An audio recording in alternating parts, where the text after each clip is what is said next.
Welcome back to the Old English Debrief. It is February 22nd, 2026, and the crack of the bat in Lakeland's finally starting to mean something.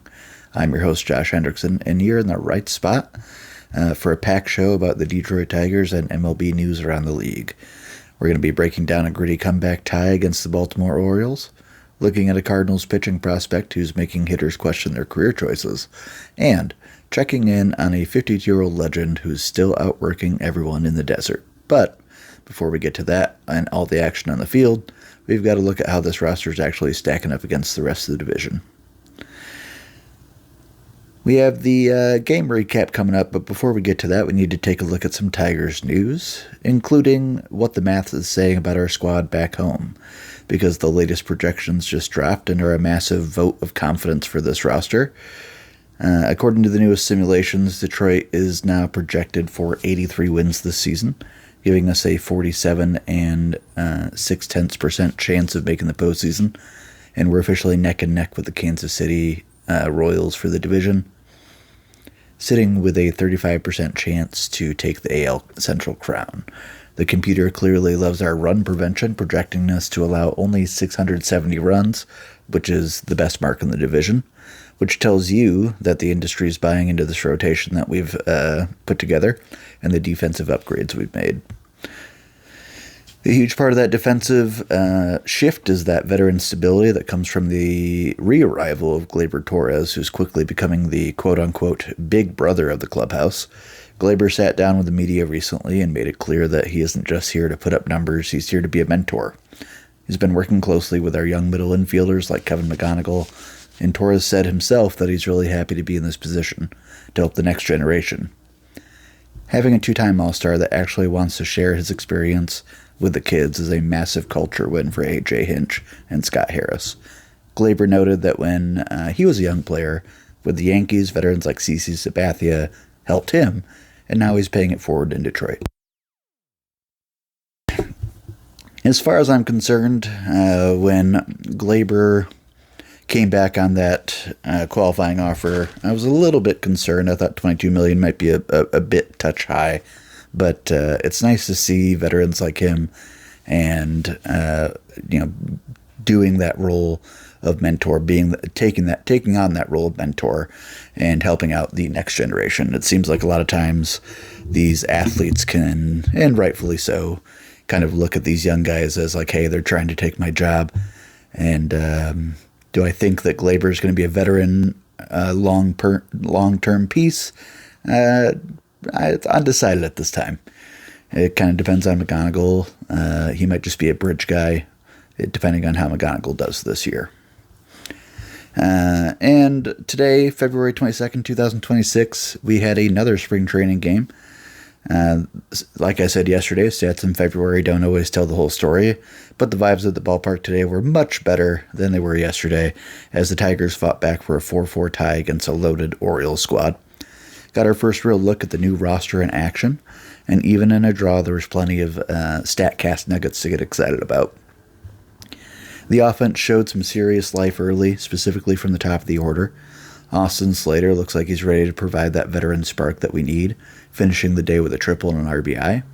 And we have to talk about Max Clark, the kid that came in for Parker Meadows and immediately made an impact, picking up a hit and scoring a run. Spencer Torkelson also joined the hit parade with a double of his own, and even Wencel Perez got in on the action with a triple. It's early, but seeing this extra base power show up against Baltimore's arms is a great sign. On the mound, it was a bit of a mixed bag. Jack Flaherty got the start and gave up a solo shot to Pete Alonso, another towering home run for the Polar Bear. But he looked healthy, which is the number one priority. The standout of the afternoon, though, might have been the bullpen depth. Brian Sammons and Tyler Mattson both looked incredibly sharp, combining for 4 strikeouts, giving up 0 earned runs in the late innings. Mattson, in particular, was hitting his spots with high-spin fastballs. Yesterday and today, Max Clark has done what he needs to do. He's come out and he's got hits, and he scored today, which is great.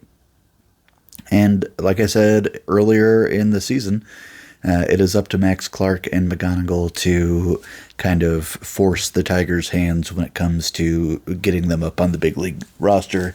And if McGonigle and Clark both continue to hit and play the way they are, who knows how quickly they will be coming up to show everybody in Detroit at Comerica what they got.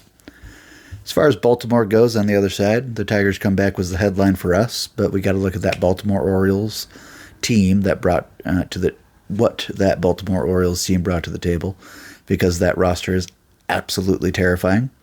The big story was Pete Alonso, who is already making his presence felt when he went 1 for 2 with that massive solo home run that I mentioned earlier. Finished the afternoon with a 2.1 OPS. But it wasn't just the polar bear on the Orioles youth movement was on full display. Heston Kjerstad looked sharp with a hit and an RBI, and Kobe Mayo finished the day 2 for 3 with a double and a .400 average on the mound. On the mound, Kyle Bradish looked healthy and was sitting in the mid-90s so far. Their bullpen also showed depth. Guys like Cameron Foster and Anthony Nunez came in and threw high-leveraging style innings with multiple strikeouts. And that's it for the Tigers news in the spring training game. And while we were all watching the Tigers, there were some stories unfolding across the league. Starts in Peoria, where the Hall of Famer Ichiro Suzuki, at 52 years old, is suiting up and taking infield practice with the current Mariners roster. Watching him outwork prospects half his age tells you everything about the culture in Seattle. Speaking of the World Baseball Classic, we're finally getting the StatCast deep dives on the international rosters. Keep an eye on Turaki Sato from Japan. The metric suggests that he's hitting the ball as hard as anyone in the big leagues. We're also watching Jose Caballero for Panama. He's one of the most efficient base runners in the world. And for his sleeper name, look out for Luis Gastelum in the Cardinals camp. This 24-year-old right-hander is bamboozling big leaguers in live BP. Catcher Pedro Pages was stunned after a 3-pitch strikeout because Gastelum has a changeup that scouts are giving a rare 70 grade. So that's pretty wild. And with the men's hockey team and the women's hockey team at the Olympics, the United States men and women's hockey team at the Olympics winning gold, I'm very curious to see how the World Baseball Classic players react to that. And I know that I'm excited for the World Baseball Classic to start. It'll be a great appetizer to what's to come when we get to that long baseball season. And that wraps up today's edition for the debrief. Between the Tigers' 83 win projection and Pete Alonso already launching moonshots for Baltimore, the 2026 season is shaping up to be a wild ride. As far as that 83 Tigers win projection, they are, just for the record, 2 games projected behind Kansas City at 85 and 77. And weirdly, they have Minnesota at third with 78 wins and 83 losses. And they have the Tigers being outscored by Minnesota as well, which I don't know about that. And that's why the games are played and projections are just projections. Question of the day, though. The projections have the Tigers at that 83 wins and a 47% chance at the playoffs. Do you think the over is a lock, or are the computers still sleeping on the talent that this clubhouse has? Do they absolutely need to add that bat to put them over the 50% mark? Drop your takes in the Spotify comments. Also, make sure you head over to our YouTube channel if you like YouTube. We're also on pretty much anywhere you can get podcasts. So I'm still working on getting on Apple Podcasts. If you could do anything to help this show grow, it would be to leave a review, leave a comment, share it with a friend who's excited that baseball's back. And we'll be back tomorrow. Be kind to each other, and go Tigers for life.